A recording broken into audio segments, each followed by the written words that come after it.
L'histoire est déjà finie, avant même d'avoir commencé. Léo Messi ne reviendra pas les amis, et oui vous avez bien dû voir l'info. Hier soir le joueur lui-même a tourné la page, à nous d'en faire autant.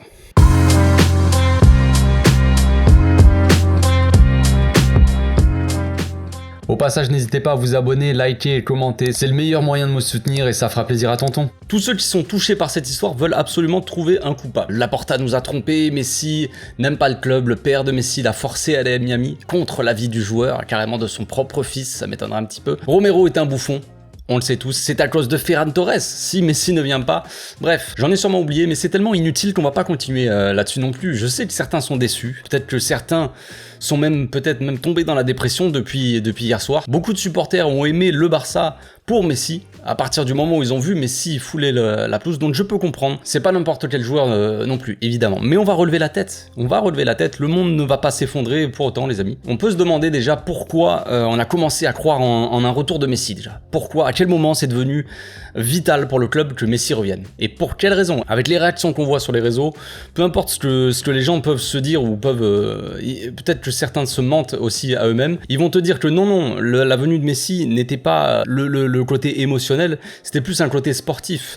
Mais quand on voit les réactions disproportionnées par rapport à toute cette histoire, c'est avant tout émotionnel plus que sportif, toute cette histoire. Évidemment, moi ça me paraît assez évident. Donc est-ce que c'est parce que les médias nous ont baladés depuis des semaines, des mois, je ne sais quand, peut-être un an même, dans tous les sens on a été baladés, on a commencé peut-être à se dire, à avoir en tête que c'était la chose la plus importante de l'été, que Messi revienne. Je ne crois pas. Bref, quand on regarde un peu ce que dit Messi dans son interview hier soir, on se dit peut-être qu'il a encore un travers de la gorge, ou peut-être qu'il a encore en tête la fin de l'histoire, la première fin, on va dire celle de 2021, où il a dû quitter le club comme ça. On a vu dans quel état il était, tout ça, ce que ça a amené par rapport à sa famille, tout ça, la première année assez compliquée qu'il a vécue. Bon après, on va pas se mentir, c'est pas un drame non plus, tu es parti à Paris, tu as gagné des millions, n'abusons pas non plus, on t'a pas coupé une jambe non plus, on va pas non plus se mentir. Je sais, là on va venir me dire ouais non t'abuses machin, peut-être, mais c'est pas la fin du monde les amis. Attendez, il a dû partir du Barça, ça c'est quelque chose d'assez compliqué à gérer pour un joueur de football, ok, il est parti dans un club qui est là où il a touché quand même pas mal d'argent. Mais l'intérêt était commun, l'intérêt d'un retour était assez commun, j'ai envie de dire, le club voulait, Xavi voulait, Messi voulait, mais malgré tous les efforts du club, soi-disant, les efforts de Xavi, force de répéter tout ça, les efforts de Messi, peut-être qu'il y a cru un moment, un petit moment, peut-être 5 minutes. On en revient toujours au même point qu'il y a 2 ans, tout simplement. Messi a passé 2 ans dans un club que je décrirais, ou j'appellerais simplement ou amicalement le PSG. Hein. Je n'ai pas envie d'être méchant, je n'ai pas envie d'être insultant non plus, donc on va l'appeler le PSG. Par son nom. Probablement les 2 années les plus désagréables de sa carrière, j'ai envie de dire, c'est lui-même qui l'a dit, ça n'avait pas été très agréable ces 2 ans. Pourtant, tout n'a pas toujours été facile pour Messi, hein, je veux dire, pas forcément Barça, mais quand on pense un peu à l'Argentine, à ses débuts, tout ça. Mais pour vous donner mon avis d'ailleurs, en parlant de l'Argentine, c'est ce que j'avais dit il y a quelques mois, c'était l'info un peu que j'avais vu, peut-être un avis ou une info en insider à la con, mais c'était que l'avenir de Messi allait dépendre un petit peu au moins, pas forcément complètement dépendre de ça, mais de sa Coupe du Monde, de son résultat de Coupe du Monde. Évidemment, on avait dit que s'il gagnait la Coupe du Monde, peut-être que ça ne se passerait pas comme prévu et peut-être qu'il partirait hors Europe.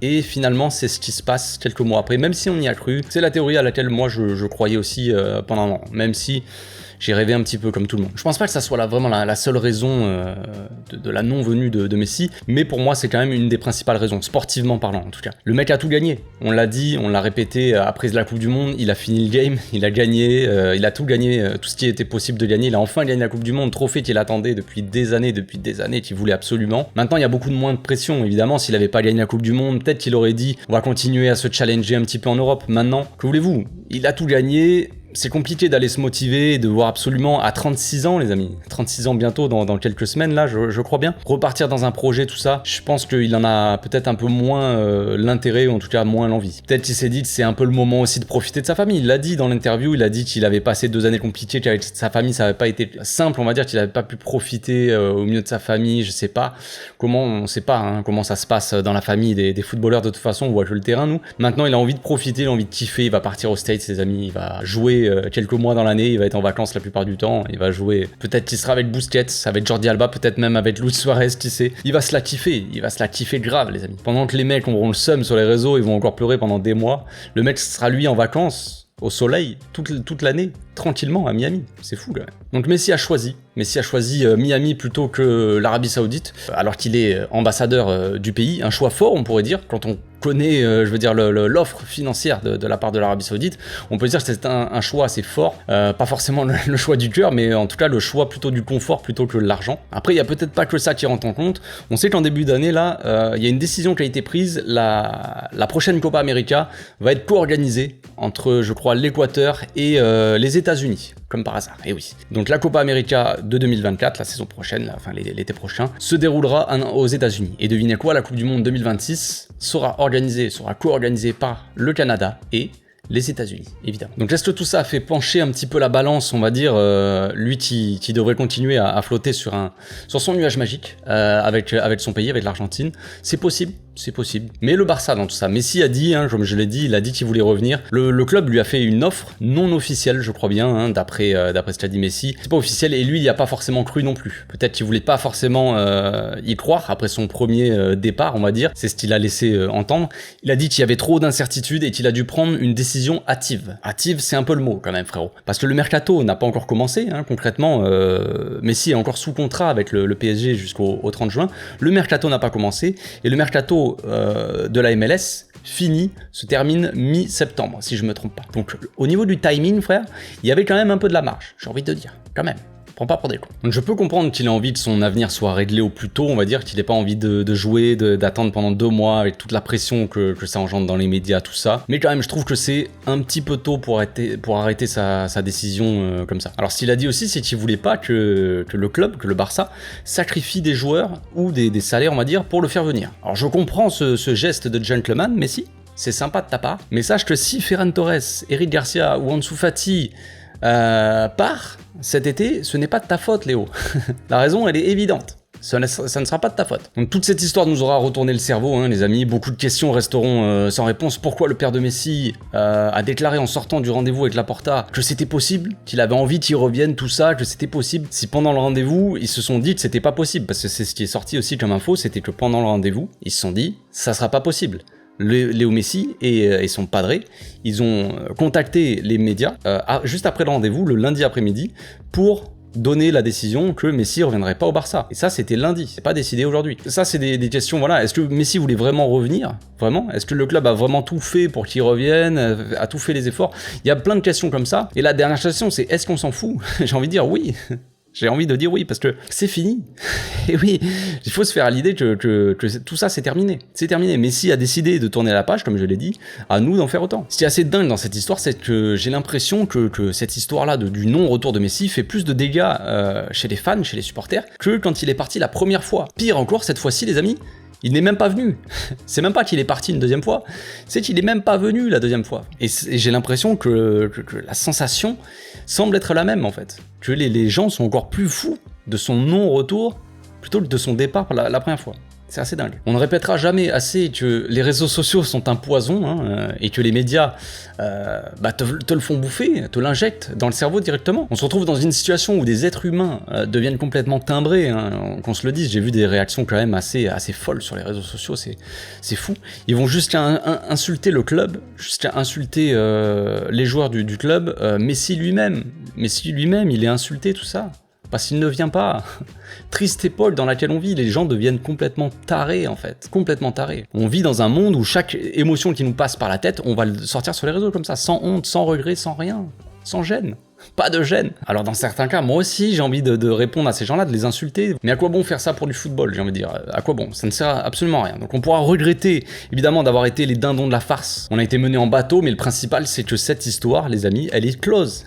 L'histoire est close, elle est finito. Et on n'a plus besoin de se prendre la tête comme ça pendant tout le mercato. Imaginez si ça avait duré jusqu'au mois d'août, encore une fois. Et Messi va pas revenir jusqu'au 31 août, à minuit. Est-ce que Messi va revenir? Non. Le Barça va pouvoir se concentrer sur l'équipe à construire pour la saison prochaine. Parce que oui, le monde ne s'arrête pas de tourner, les amis. Le club n'est pas fini, le club ne s'arrête pas là parce que Messi n'est pas revenu. Non, le club n'est pas mort sans Messi. On l'a prouvé cette saison. On s'est remis dans le droit chemin, on s'est remis à gagner, on va dire. Alors certains minimisent tout ça, apparemment, juste parce que Messi n'est pas de retour. On en arrive là, les amis. Certains vont te dire, on s'en fout d'avoir gagné la Liga, on voulait que Messi revienne. Ça prouve encore une fois que tout ça, c'est juste de l'émotion. C'est effectivement triste, je veux dire, on n'a pas tous le même rapport avec tout ça. C'est une histoire d'amour qui se termine assez mal, c'est assez triste. Donc moi, je pourrais pas me permettre de juger les gens non plus, parce que j'ai pas forcément la même relation, on va dire. Moi, je ne réagirais peut-être pas de la même façon si j'avais peut-être 10 ans de moins. Il y a 10 ans, peut-être que j'aurais été dans une autre réaction. Maintenant, je me dis que le club passe avant tout, qu'il faut aller chercher des joueurs qui vont compléter l'effectif et construire une équipe intéressante. Après, vous allez me dire, ouais, mais si, tu vois, tu fais venir que des mecs qui savent pas jouer, on va être dans le même problème. Mais je suis pas sûr que Messi aurait solutionné tous nos problèmes, les amis. C'est ça la différence. Faire venir Messi, Gundogan, Kimmich, Cancelo, alors ouais, c'est des noms qui sonnent, frère, ça fait rêver, évidemment. Vous allez me dire, si Messi vient pas, mais qu'on arrive à faire venir quand même d'autres joueurs, ça sera quand même un bon mercato.